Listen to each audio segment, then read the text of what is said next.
Karena tidak bisa menemukan makanan lain untuk dimakan.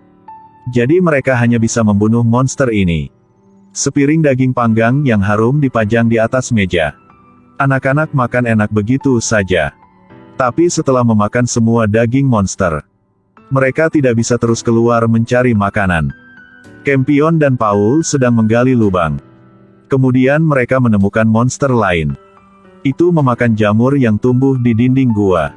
Dua anak melempar batu ke monster itu. Sepertinya monster tidak ingin aktif di darat pada siang hari. Jadi dia melihat kedua anak itu secara bersamaan. Menyadari bahayanya, mereka berbalik dan lari. Jadi Campion dibawa bantuan Paul. Turuni gua untuk mengambil jamur untuk dibawa kembali untuk eksperimen. Memang jamur ini sangat aman dan bisa dimakan. Mengetahui bahwa monster akan aktif di malam hari, Mother segera berubah menjadi roh yang terbang ke udara untuk berpatroli. Saat dia mendekati hutan, dia tertarik dengan suara seorang gadis kecil. Dia melihat ke bawah, itu Kali, anak yang hilang dari Mother sebelumnya. Ketika Kali tersesat, Mother hanya menemukan bonekanya di dekat gua. Jadi dia mengira Kali telah jatuh ke dalam lubang kematian. Sekarang Kali muncul lagi. Apalagi dia masih memiliki bentuk masa kecilnya. Tidak ada perubahan sama sekali. Mother dengan cinta seorang ibu, tidak terlalu banyak berpikir. Segera kejar gadis itu. Tapi Kali seperti hantu yang muncul dan menghilang. Akhirnya Mother dibawa ke dekat gudang hibernasi yang ditinggalkan. Lalu menghilang. Mother melihat boneka jerami putrinya ditempatkan di penyimpanan hibernasi. Dan suara Kali masih terngiang di telingaku. Mother tidak terlalu memikirkannya, dan langsung masuk ke hibernasi. Kemudian sambungkan ke emulator. Di dunia maya, Kali muncul sekali lagi. Mother terus mengejarnya. Tetapi ketika dia melewati koridor, dia tiba-tiba menemukan dirinya di luar angkasa. Bumi sedang dalam perang sengit sekarang. Robot mendobrak tembok. Bersiap untuk melancarkan serangan terhadap seorang gadis kecil. Tapi tiba-tiba, seseorang yang berdiri di sampingnya menggunakan senjata elektromagnetik. Serang robot yang jatuh. Baru sekarang Mother mengetahui bahwa robot ini adalah dia. Pada saat ini seorang pria datang. Angkat dan bawa dia. Baru saat itulah Mother menyadari bahwa ini adalah bagian dari ingatan masa lalunya. Tapi dia tidak ingat sama sekali. Dia mengikuti pria itu ke laboratorium. Melihatnya dalam proses merenovasi dia. Ternyata pria ini adalah pembuat dia, Campion. Dia awalnya jenius ilmiah, Mithraism. Tapi kemudian, karena dia mengkhianati sekte, dia menjadi ateis. Campion menghapus semua data yang dia lakukan karena perang robot sebelumnya. Ingin mengubahnya menjadi robot dengan emosi manusia. Hari itu, Campion memeluk seorang anak untuk melakukan eksperimen. Mother dengan lembut menggendong anak itu, meskipun Campion mengambil matanya. Tapi masih cukup untuk merasakan cinta keibuannya yang luar biasa. Tapi detik berikutnya. Ya Tuhan. Untungnya, tidak ada bahaya karena anak ini hanya boneka. Pria ini melakukan percobaan langkah terakhir dengan Mother. Isi eksperimennya adalah untuk melihat apakah lawan akan membunuhmu atau tidak. Ternyata Mother awalnya adalah robot ateis. Pakai saja mata ateis, akan bisa naik ke langit dan turun ke laut, tidak ada yang tidak mungkin. Tidak hanya pedang yang tidak bisa menembus, tetapi juga tangan besi, napas sedingin es, mata kilat, gelombang suara bergema di langit. Semuanya adalah senjata pembunuh yang sangat kuat. Sekarang Campion sedang melakukan eksperimen terakhir dengannya. Saat itulah aku mengembalikan matanya yang tak bertuhan. Apakah dia akan kembali menjadi mesin pembunuh berdarah dingin? Jelas, kali ini dia lulus eksperimen. Melalui renovasi Campion, Mother tidak lagi bermusuhan dengan ateis. Selain itu, dia memiliki 1000 mata pada Campion. Dengan mata penuh cinta, Campion sangat senang. Setelah itu untuk mewujudkan tujuan akhir bro. Untuk membuat ibu meletakkan embrio manusia di pesawat ruang angkasa untuk pergi ke planet luar. Menjaga peradaban manusia. Tetapi ketika tahu harus meninggalkan Campion, ibu merasa sangat sedih. Campion tidak menginfus tubuhnya. Obat itu membekukan kenangan saat mereka bersama. Sebelum pergi, Campion bahkan mencium Mother dalam-dalam. Pada saat ini, Mother berdiri di sampingku dan melihat semuanya, dia juga meneteskan air mata kebahagiaan. Tetapi pada saat ini, Campion dalam ingatannya tiba-tiba menoleh. Bangunlah, Mother. Apa? Bangunlah. Seorang anak dalam bahaya, cepat kembali. Campion didorong dengan satu tangan, Mother langsung terbangun dari dunia maya. Dia mencabut kabel koneksi dan diajarkan untuk berlari kembali ke pangkalan. Kembali ke pangkalan, dia menemukan Tempest terbaring tak sadarkan diri di tanah. Lihat apa yang ada di samping. Mother menyadari bahwa dia pasti makan makanan beracun.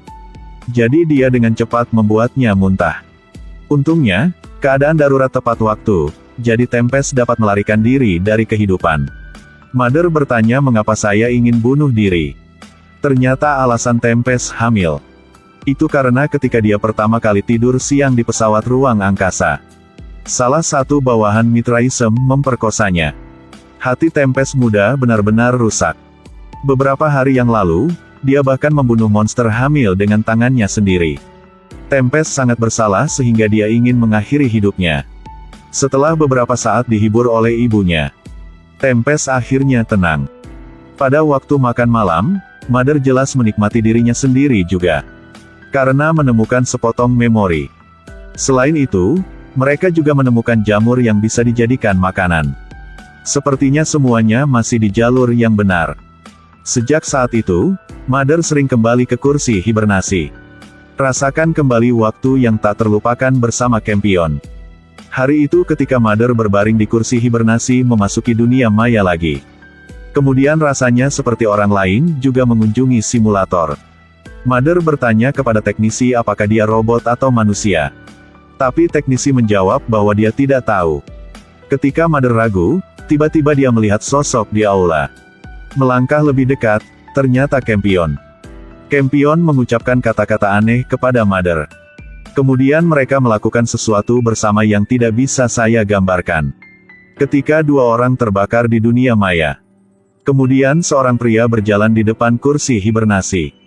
Mother tenggelam dalam dunia maya dan tidak bisa keluar sendiri. Tapi yang tidak dia ketahui adalah bahwa Caleb dan yang lainnya telah menempatkan langit dan bumi di sini. Tujuan utamanya adalah untuk menyelesaikannya. Selamatkan anaknya itulah Paul. Beberapa hari yang lalu, Caleb memberikan petunjuk. Temukan pangkalan tempat Mother tinggal. Setelah memastikan bahwa anaknya Paul masih tidak terluka. Karena perlindungan Mother, tentu saja mereka tidak berani bergerak. Jadi hanya berurusan dengan Mother dulu. Hanya dengan begitu mereka dapat dengan berani membawa pergi Paul. Jadi melalui beberapa hari penjelajahan rahasia. Mereka mengikuti penerbangan MOTHR setiap hari dan menemukan kursi hibernasi. Caleb tahu dari data kalender kursi hibernasi. Setiap kali Mother masuk ke hibernasi, itu akan berlangsung selama 2 jam atau lebih. Selanjutnya, selama waktu itu, Mother akan benar-benar kehilangan kesadaran di dunia nyata. Ini adalah kesempatan besar bagi mereka. Selesaikan rintangan terbesar untuk menyelamatkan Paul. Caleb meletakkan bom di sekitar kursi. Kemudian arahkan narapidana berseragam besi untuk berdiri di samping Mother. Pegang lingkaran seperti kondensor yang menunjuk ke Mother. Ini adalah baterai besar dari sistem penambah energi. Mereka menemukannya di reruntuhan pesawat ruang angkasa yang hancur. Itu dapat memadatkan cahaya difus yang dikumpulkan. Diubah menjadi lampu pembawa arus tegangan tinggi. Ini tampaknya menjadi tindakan balasan terbaik terhadap Mother. Saat Mother terbangun dari dunia maya. Awalnya, perangkat kondensor tampaknya memiliki efek tertentu. Cahaya membawa sumber tegangan tinggi yang membuat ibu pingsan. Caleb segera meminta bawahannya untuk menekan tombol detonasi. Tapi tidak menyangka bahwa perangkat Rage akan tidak berfungsi. Dia meremehkan kekuatan robot tak bertuhan. Detik berikutnya. Saat ini hanya melihat tanah bergetar, batu-batu secara otomatis terbang, perangkat kondensor juga diledakkan. Mother segera berubah menjadi dewa dan terbang ke udara. Memancarkan gelombang suara yang membuat mereka takut empedunya pecah. Mungkin menyadari anak-anak dalam bahaya. Mother tidak mau terus bertengkar. Tapi segera kembali ke markas. Dan Mali di sisi pangkalan menunggu dan tidak melihat perintah Caleb untuk bertindak. Walkie-talkie juga tidak bisa berkomunikasi. Dia menyadari bahwa mungkin Caleb telah mati. Dia tidak bisa menahan emosinya lagi. Berdiri dan bergegas ke pangkalan untuk menyelamatkan anaknya. Mother dengan cepat mengetahui tentang hilangnya Paul. Menyadari bahayanya, dia buru-buru memanggil semua anak ke pesawat ruang angkasa untuk melarikan diri. Tetapi begitu saya keluar dari pintu, saya ditabrak oleh seorang tentara penyergapan. Setelah beberapa saat berkelahi, Father membawa semua anak ke pesawat ruang angkasa. Tapi hanya Paul yang masih belum menemukannya. Father segera berangkat mencari Paul. Untuk menghindari serangan itu, Father naik ke gudang. Tetapi pada saat ini, tiba-tiba Hunter di pesawat ruang angkasa mengungkapkan lokasinya. Menyebabkan Father ditembak berulang kali oleh tentara, jatuh ke tanah. Ketika mereka hendak membunuh Father. Kemudian Mother segera kembali untuk menyelamatkan Father. Dan Paul sekarang dibawa pergi oleh Mali. Dan juga bertemu kembali dengan Caleb. Awalnya pikir seluruh keluarga mereka akan dapat melarikan diri jauh. Tapi Caleb langsung memberi Paul pisau. Untuk menghancurkan robot tak bertuhan. Caleb memberi putranya pisau.